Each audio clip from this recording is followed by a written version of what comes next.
Why is Italy so crowded with tourists?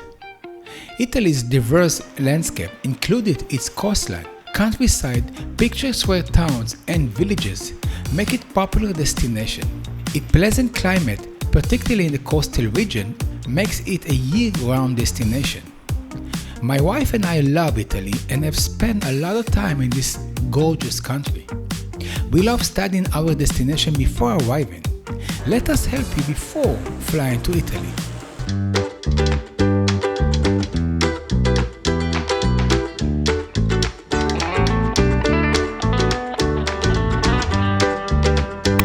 How crowded is Italy? Well, you already know the answer for that question. It's very crowded, especially in July and August.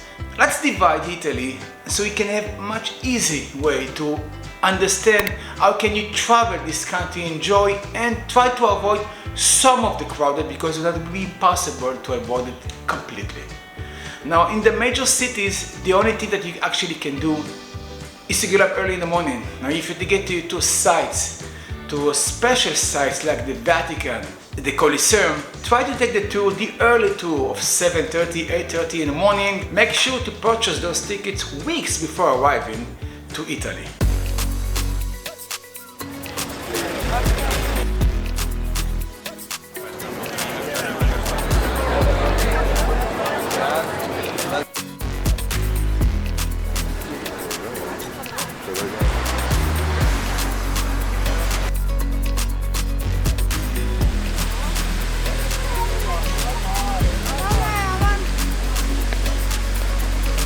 Whatever you do, do not do the Colosseum and the Vatican at the same day.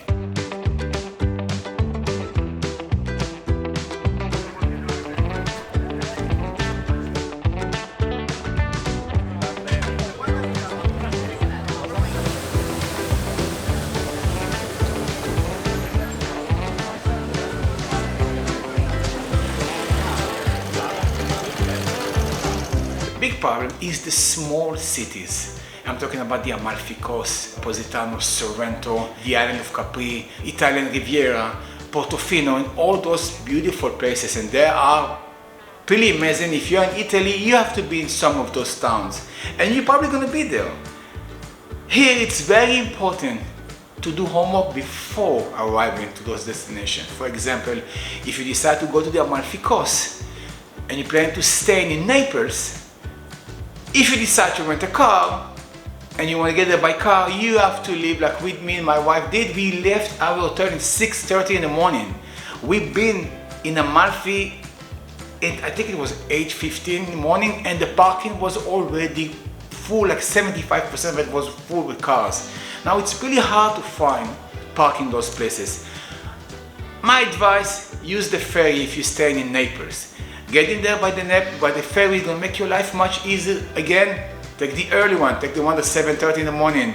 Start with Positano first. Positano is pretty small, but there is a lot of stairs and it's much bigger than Amalfi. Avoiding crowds in Italy, especially during peak tourist seasons, can be challenging but not impossible.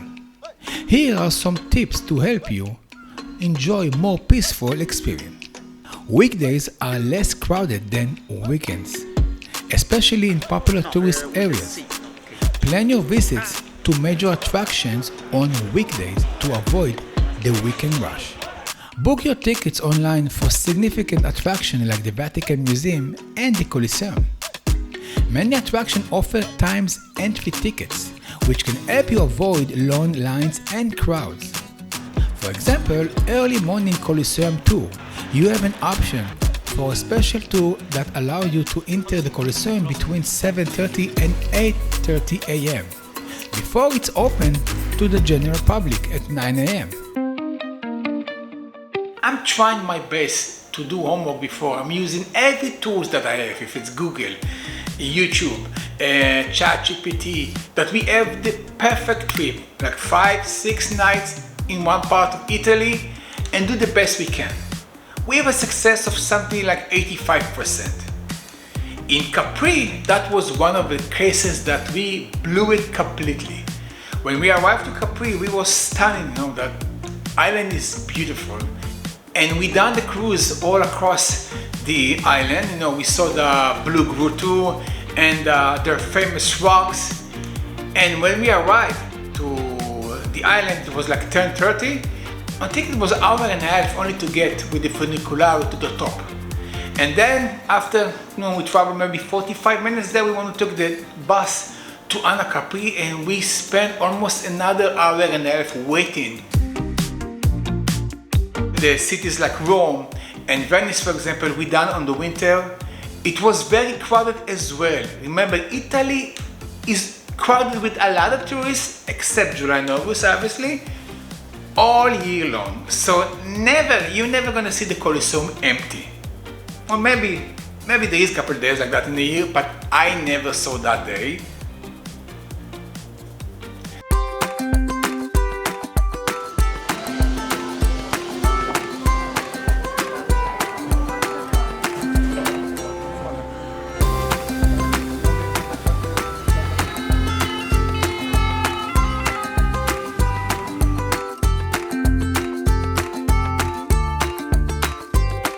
Venice, what is the most popular thing in Venice is the vaporato, to cruise in the canal, and the small alleys. Now, Venice is a really small city, it's like a more town.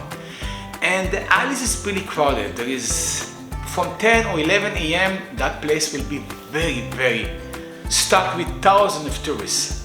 So make sure to have a plan what you expect to do in that day. If you get up in the morning, take the 8 a.m. vaporato, cruise the canal, enjoy, get up on the Rialto Bridge, walk in the alleys, go to the markets.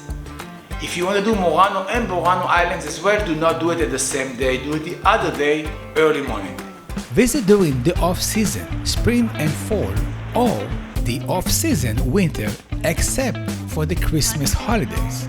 This can help you to avoid the peak summer crowd. Visit popular sites early in the morning or later in the afternoon. Early morning visits often means fewer crowds, and the late afternoon can be quieter and closer to the closing time. Consider staying in smaller towns or villages nearby. For example, we stayed in a small town near Naples with better prices and a free parking for car renters.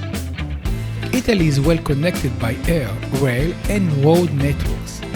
Make it easily accessible for international and domestic tourists. These factors combined make Italy a top destination for tourists worldwide. We've been there at 8:30 in the morning, took the ferry of 9 a.m. in the morning to Portofino. We enjoyed for 3-4 hours in that beautiful small town. When we returned back, then we saw the crowd, how many people was on the way getting to Portofino.